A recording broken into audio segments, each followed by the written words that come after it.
Bonjour, bienvenue sur Presse Éminence. Vous suivez Place au droit, l'émission qui place le droit au cœur même de la vie en société.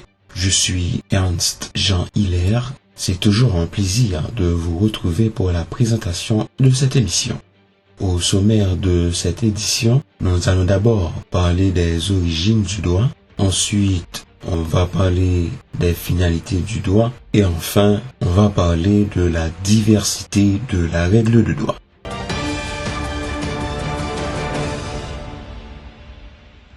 La difficulté majeure pour une personne qui aborde le droit pour la première fois est de chasser les préjugés qui entourent cette discipline. À cela, chers amis, nous pouvons dire non, le droit n'est pas une discipline scientifique où il suffirait d'appliquer dans un sens strict une règle à une situation pour trouver la solution. Le droit est avant tout une science humaine qui nécessite, je dirais, une certaine sensibilité et compréhension de l'autre. On le dit souvent, les libertés des uns s'arrêtent là où commencent celles des autres. Le droit renvoie à la culture nationale, à l'histoire, je dirais, aux valeurs du pays dans lequel il s'applique. Le droit est continuellement en évolution. Il peut être soit en avance, soit en hauteur par rapport à tout un ensemble de pratiques des individus, que ce soit dans le domaine économique, financier ou social. Le droit est toujours présent dans notre quotidien. Le personnage Jourdain de Molière, dans Le bourgeois gentilhomme, a martelé ce fait pour dire ou pour nous faire comprendre que nous faisons tous du droit sans le savoir. Comment? Le ou louer un caille, pour faire droit. Le ou acheter une machine, pour faire droit. On fait du droit chaque jour. À cela, posons-nous donc la question suivante. Quelles sont les origines et finalité du droit? Sans même nos parents nous compte, la plupart du temps, droit li guide actes n'a posé dans la société. Li offre nous un cadre côté nous ka vivre yon ak l'autre pendant nous yon respecter l'autre. Parler des origines philosophiques du droit nous pousse à réfléchir sur deux concepts clés. D'abord, le droit naturel et ensuite le positivisme. Le droit naturel. Le droit naturel fait référence à un droit supérieur au droit positif, qui, quant à lui, est effectivement un droit appliqué. Vous allez comprendre. Le droit naturel est en quelque sorte le droit idéal. Immédiatement écarté de droit naturel là, ça vient perçu comme un bagage qui est injuste, qui est illégitime. Pour John Locke, contrairement à Thomas Hobbes, dans son ouvrage Le Léviathan, du deuxième traité du gouvernement civil, l'état civil va servir à protéger l'état de nature et non à s'en défendre. Et je cite, l'état de nature est régi par un droit de nature qui s'impose à tous et, rien qu'en se référant à la raison, qui est ce droit, l'humanité entière apprend que, tous étant égaux et indépendants, nul ne doit léser autrui dans sa vie, sa santé, sa liberté, ni ses biens. Fin de citation. Dans la Grèce antique, droit lui-même c'est une mesure qui permet d'observer la nature là. Et l'on prend temps pour observer, ça permet de réaliser ce qui est juste, la justice. C'est-à-dire attribuer à chacun ce qui lui revient. C'est normal pour une famille de 5 enfants gagner plus manger dans le là, passer une famille qui gagne une ou 2 enfants. En ce sens, nous pouvons poser nos questions ça. Comment déterminer ce qui est juste? La réponse est simple. par l'observation de la nature. Yon bagay juste, c'est lorsque li conforme au plan de la nature. Toutefois, il est important pour nous dire que cette conception du droit naturel, au cours du 19e siècle, t'est joint en paquet critique.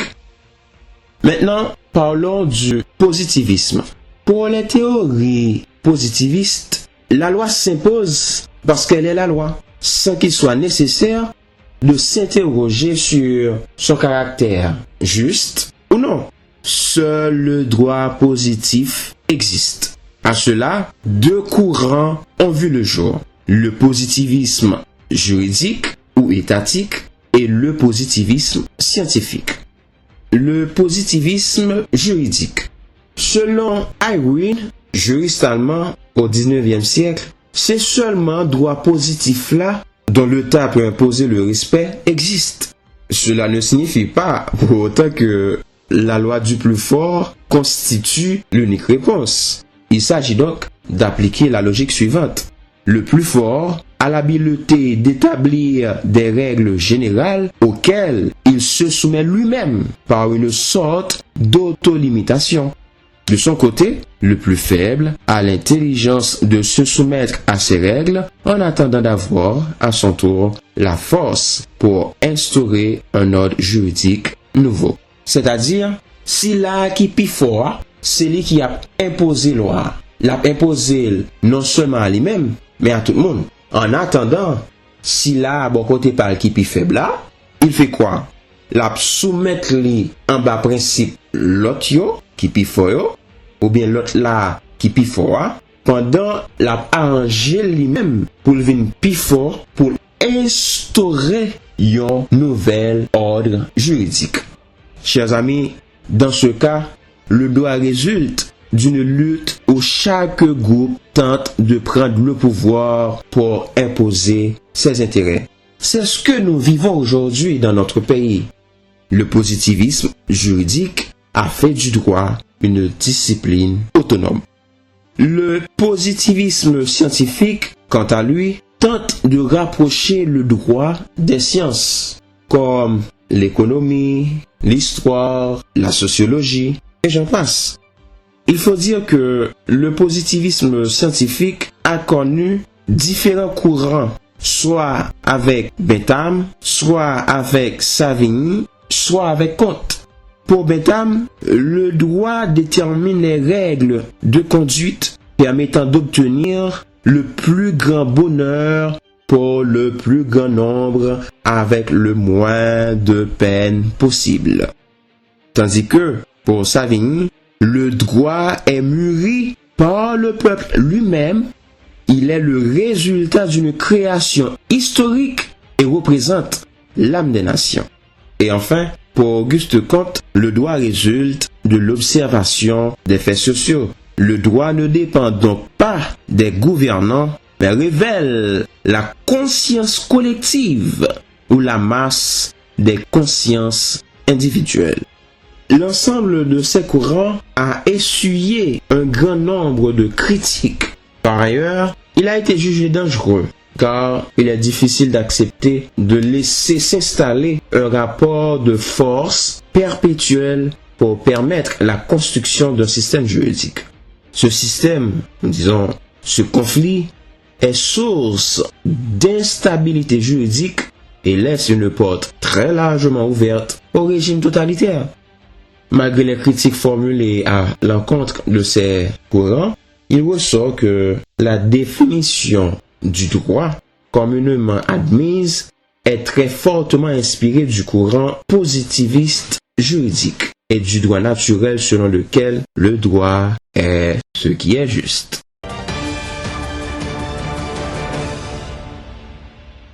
Quelles sont les finalités de la règle de droit? Chers amis, pour répondre à cette question, nous allons d'abord placer le droit à la frontière entre éthique et morale, ensuite faire une considération de la finalité sociale de la règle de droit, et enfin présenter les caractéristiques de la règle de droit. Éthique et morale, deux termes, je dirais, par leur étymologie, qui sont équivalents. Éthique renvoie à une racine grecque, ethos, et morale renvoie à une racine latine, mores. Éthique, c'est un ensemble de règles de conduite que moun nan société a yo partagé entre eux. Ensemble de règles ça yo permettent de distinguer ça qui bon ak ça qui mauvais. Morale là lui-même, c'est tout un ensemble de principes qui gagnent une dimension universelle, une dimension normative et une quand même dit une dimension dogmatique. Ce qui ça le fondé sur la discrimination entre le bien et le mal. En philosophie, éthique est une pratique de vie. Nous, les hommes, avons besoin des règles tirées de la valeur collective ou de lois intériorisées. Historiquement, on peut distinguer deux grands courants. Un courant basé sur une approche déontologique où l'homme a le devoir de se conformer aux règles provenant de la nature, des coutumes ou de contrats sociaux qui s'imposent à lui, et d'une approche téléologique où chaque acte doit être évalué dans ses résultats, soit par l'acteur, soit par autrui. Cela nous pousse à faire appel à Max Weber, qui résume ces deux conceptions avec l'éthique de conviction et l'éthique de responsabilité. L'éthique de conviction se nourrit de valeurs sans les assujettir aux conséquences opérationnelles des choix. Tandis que l'éthique de responsabilité assume pour soi les effets de l'action choisie. Voyons le droit et l'éthique. On nous pose une question ça. Qui l'œil en monde gagne éthique dans la ville? C'est lorsque l'y est forcé en toutes circonstances d'être bon et juste. Selon Emmanuel Kant, seules les intentions comptent. Lorsqu'elles sont bonnes, le comportement est éthique, même si ses conséquences sont néfastes. En effet, l'éthique est donc essentiellement une affaire de choix personnel, même si les standards éthiques individuels reposent sur des standards collectifs, sur des croyances et des pratiques traditionnelles. Maintenant, qu'en est-il de la finalité sociale de la règle de droit? Sans langue de bois, admettons qu'une société sans règles est une société où règne le chaos et la loi du plus fort. C'est ce que nous vivons aujourd'hui dans notre société. Avant toute bagaille, la règle de droit lui permet de nous organiser la vie en communauté, la vie en société. L'objectif premier, c'est d'assurer l'ordre social, par là même la liberté individuelle. Le droit n'est pas une science exacte et n'est pas immuable. Il peut être modifié, amendé. Il évolue sous l'effet de plusieurs influences d'ordre social, historique, économique. Le droit est une photographie de notre société. Même s'il ne peut être réduit à cette seule appréciation, il n'en demeure pas moins que ces évolutions offrent de nombreuses et précieuses indications pour comprendre le fonctionnement de notre société ainsi que les us et coutumes de notre peuple. Le droit est un outil de régulation et de protection. Comme outil de régulation sociale, il peut également être considéré comme un outil au service de la régulation économique et sociale, dans le sens où il assure un meilleur fonctionnement des règles de la société que si les individus étaient livrés à eux-mêmes. Prenons par exemple le Code du travail. Le Code du travail a pour objectif d'organiser les relations entre salariés et employeurs afin de garantir les droits de chacune des parties. Code travail là. Objectif li c'est organiser relations qui gagnent entre salariés, travailleurs avec employeurs, patrons, dans l'idée pour garantir droit de chaque. Le droit comme outil de protection. Parler du droit comme outil protecteur renvoie à aborder la notion d'ordre public, qui peut être définie comme le critère de distinction entre les lois impératives et supplétives. Impératives qui concernent les intérêts fondamentaux de l'État et de la société, supplétives qui concernent les intérêts particuliers. On dissocie l'ordre public de protection de celui de direction. Précisons que l'ordre public de protection concerne la protection d'intérêts variés, comme on peut parler de la protection du droit du consommateur, la protection du locataire face au bailleur, au propriétaire. L'ordre public de direction, quant à lui, concerne la protection des intérêts généraux de la collectivité. Ainsi, on peut parler du droit public économique.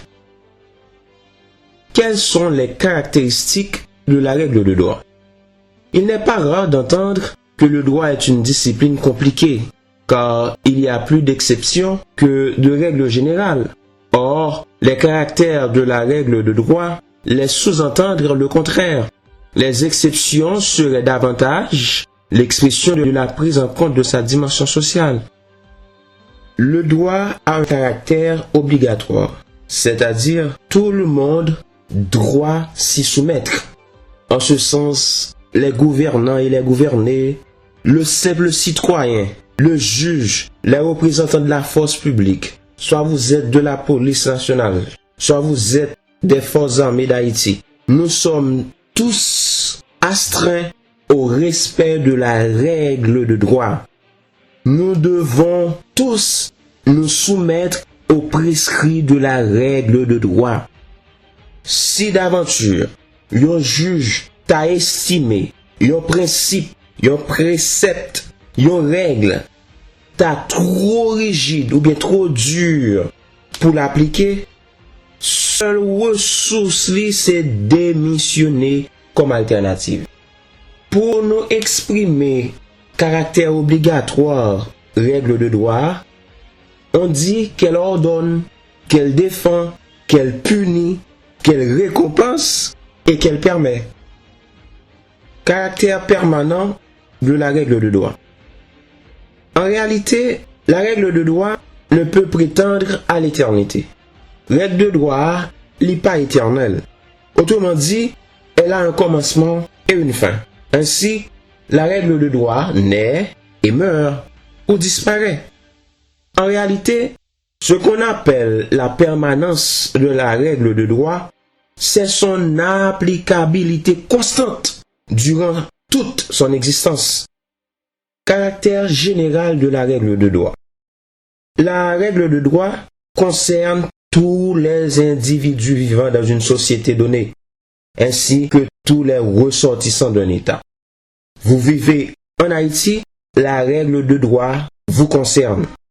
Non seulement pour ceux qui vivent en Haïti, mais aussi pour les ressortissants d'Haïti. La généralité de la règle de droit représente une garantie pour les justiciables. La règle de droit a un caractère extérieur, car sa création ne relève pas de la seule volonté individuelle des personnes. La finalité sociale de la règle de droit permet de comprendre son caractère extérieur, l'objectif étant d'organiser la vie en société. Il n'est pas intéressant pour chaque monde à décider de son propre chef. Le droit a aussi un caractère matérialiste, comme son nom l'indique, matérialiste, c'est-à-dire qui adopte les principes du matérialisme, qui c'est un système qui fait intervenir la réalité. La règle de droit ne saisit pas les intentions. Tout fait avancé doit être prouvé. Un droit qui ne peut être établi par des preuves est inefficace. La règle de droit a aussi un caractère coercitif. La règle de droit vise à prévenir l'apparition d'infractions. Elle joue un rôle de prévention et de dissuasion au moyen de sanctions contre toute atteinte à la loi. La règle de droit, c'est un ordre du législateur. Les sanctions représentent l'arme de la loi. Cela me rappelle à quel point maître Pierre-Yvon Beauboeuf aime bien le préciser qu'un texte de loi sans contrainte est une suggestion. Les sanctions prévues par la loi sont de deux types, les sanctions civiles et les sanctions pénales. Toute atteinte à la loi est susceptible d'entraîner diverses sanctions, comme la réparation ou la punition. En fait, le caractère le plus important de la règle de droit est le caractère coercitif.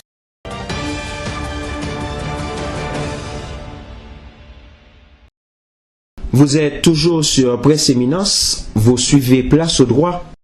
Dans cette tranche de l'émission, on va parler de la diversité de la règle de droit. Le langage courant désigne la règle de droit de manière singulière, alors que cette notion recouvre plusieurs ramifications. En réalité, il n'existe pas un droit, mais des droits composés de divisions et subdivisions. À cela, on va faire un parallèle entre le droit objectif et le droit subjectif d'un côté, et de l'autre, on va faire une distinction entre le droit public et le droit privé. Le droit subjectif peut être défini comme un ensemble de prérogatives, de privilèges reconnus par le droit objectif aux personnes physiques et morales. Ces prérogatives peuvent s'appliquer à l'ensemble de la communauté ou à une partie de la société.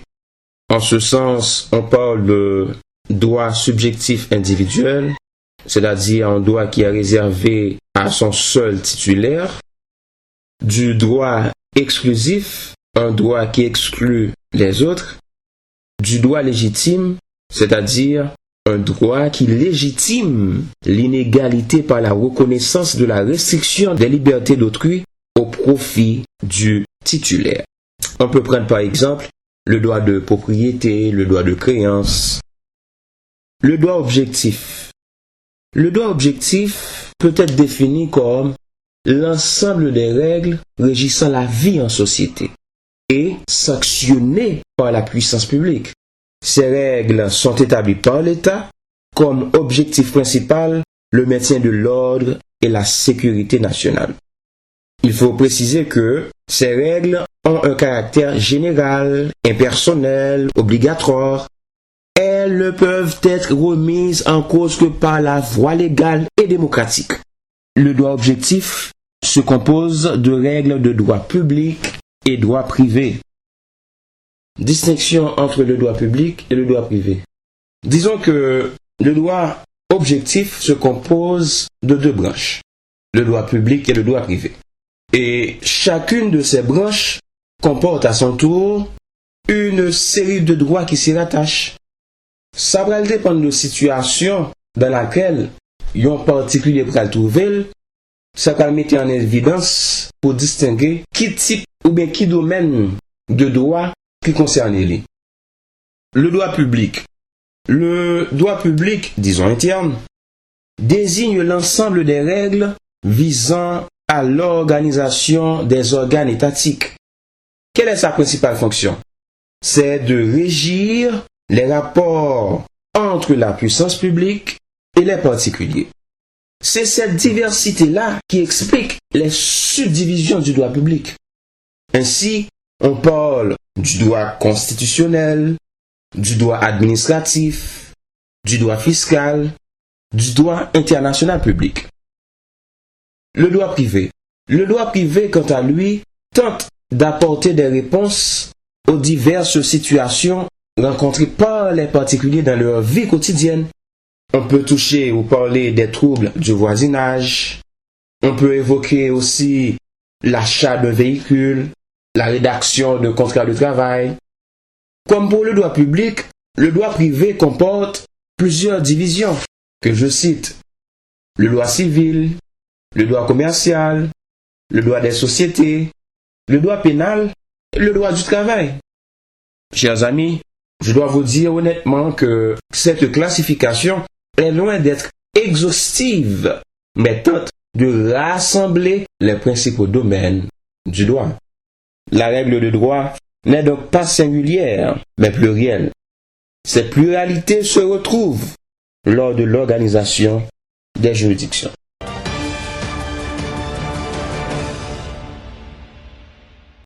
Voilà, chers amis, ce qui met fin à l'édition d'aujourd'hui. Merci pour votre fidélité et l'intérêt que vous manifestez pour cette émission. Je vous retrouve très bientôt sur Presse Éminence pour un nouveau numéro de Place au Droit.